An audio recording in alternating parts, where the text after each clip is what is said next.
Hi, my dear. I'm Drexel, and welcome to my second video where I am ranting and raving about my journey from trauma to healing.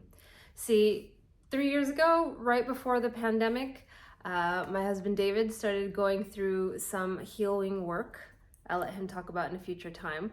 That honestly really triggered mine. And suddenly I was feeling so many emotions. And I happened to run into a grief counselor, and she just asked just the right question, and I broke down and was sobbing, and she's like, I think it'd be good for you to see me.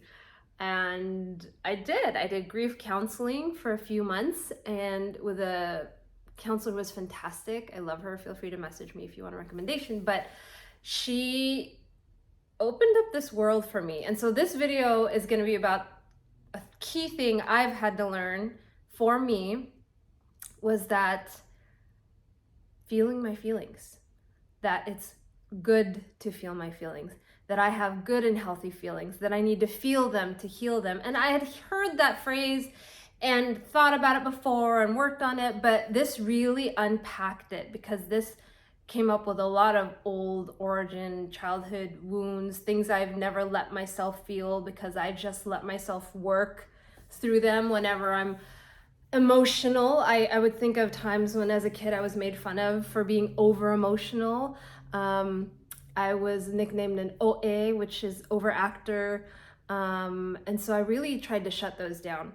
And even when I went to this conference for parents with kids with Down syndrome, and there's a woman who was speaking, and she shared about how her kid was the first one to be fully included all the way to college, and now he's a professor. And I'm sitting there and I'm weeping over her story. And a girlfriend right next to me said, "You are a mess. You need to get help." And I just felt like, oh my gosh, I shouldn't be emotional. Like, that's not okay. And so this journey of feeling my feelings has been one I've had to unpack layers, right? When I did my grief counseling, there was one particular topic that we went over that literally had me floored for several months.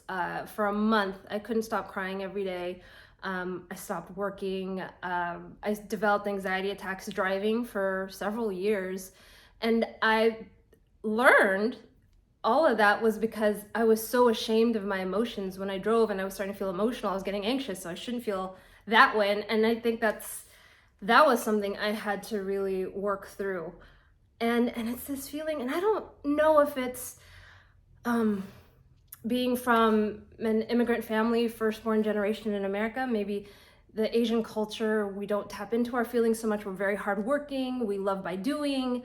And we honor that. And I would hear about the Protestant work ethic and how we need to work and let that be the focus. And I would hear things like, be strong for your siblings, be strong for your cousins. And so grief, I think, became physically manifested in me. So eczema or hives or, anxiety attacks was just ways that my body was telling me, hey, just feel. And since then, I've learned to be able to sit with my feelings and accept them. And Inside Out, I love so much, because I think it's such a great kid story that unpacks and is real for adults, that you gotta feel sadness or else all the little, islands are gonna fall apart. And why? Why are we so terrified? Why was I so terrified of feeling sad? Why was I so terrified of feeling angry?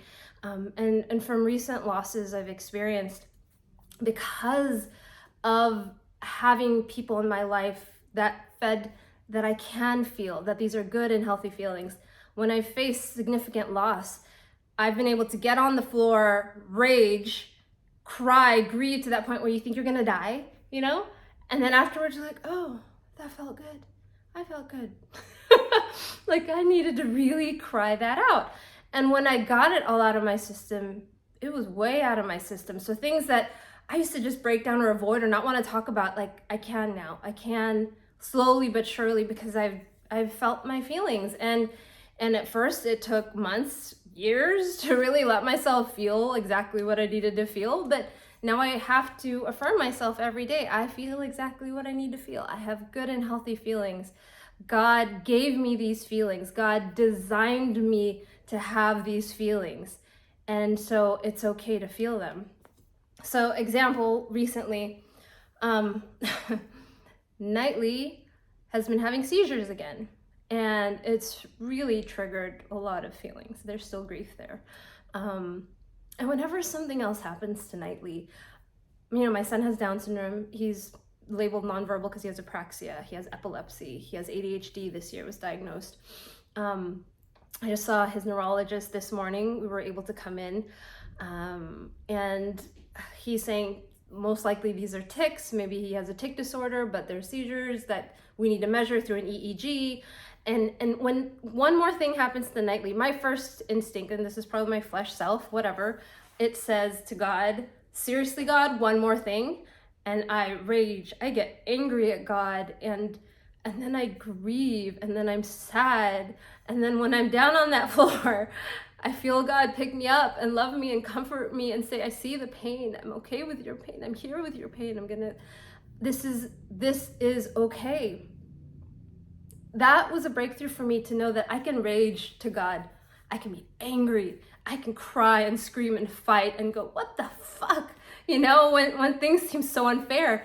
And God, who I thought was this holy person that I was never allowed to say anything bad. I can't feel these feelings. Like, he still accepts and loves me and walks through all those feelings with me. And somehow I am comforted because I'm seen, because even though I don't have a direct answer right now, the pain is known and I'm not alone in walking in this. And that has been the biggest gift for the past few years in going through this journey from trauma to healing. As I face trauma, I can tell God when I'm angry at the trauma, or when I'm just sad, or when I'm just lonely and I need someone to just be there with me and for me to feel that.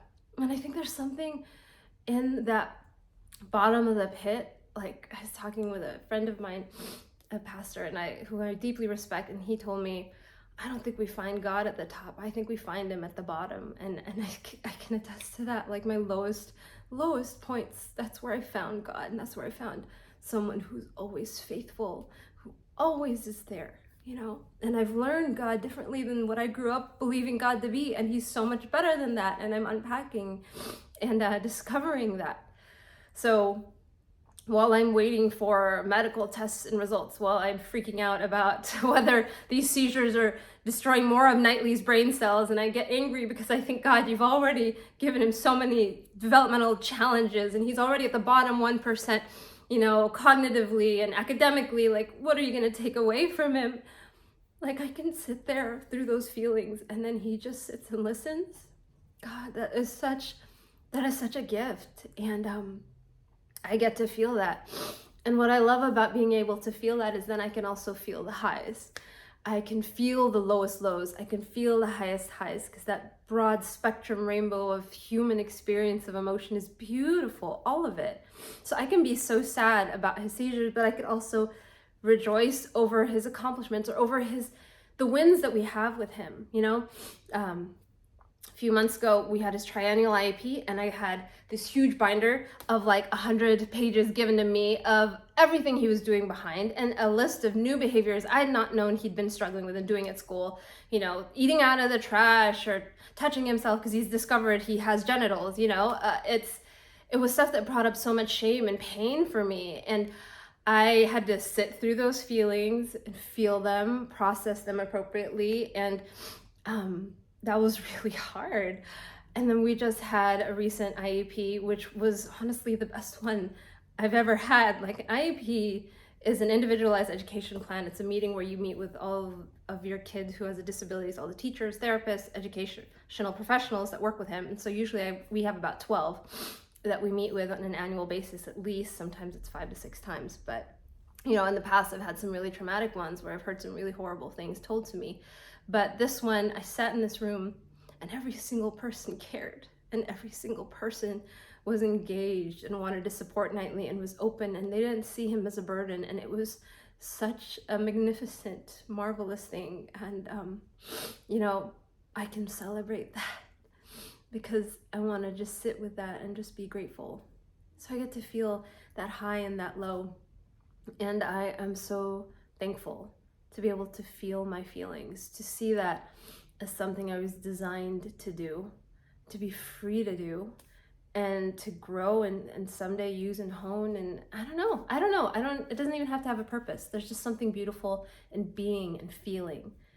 So the new lesson I am unpacking each day is just to feel my feelings, and I get to feel them to heal them, and that I have good and healthy feelings. And I just wanted to share my experience, strength, and hope, and this is where I am on my journey. So until our next adventure and my next lesson learned, thank you for listening. Take care, my dears.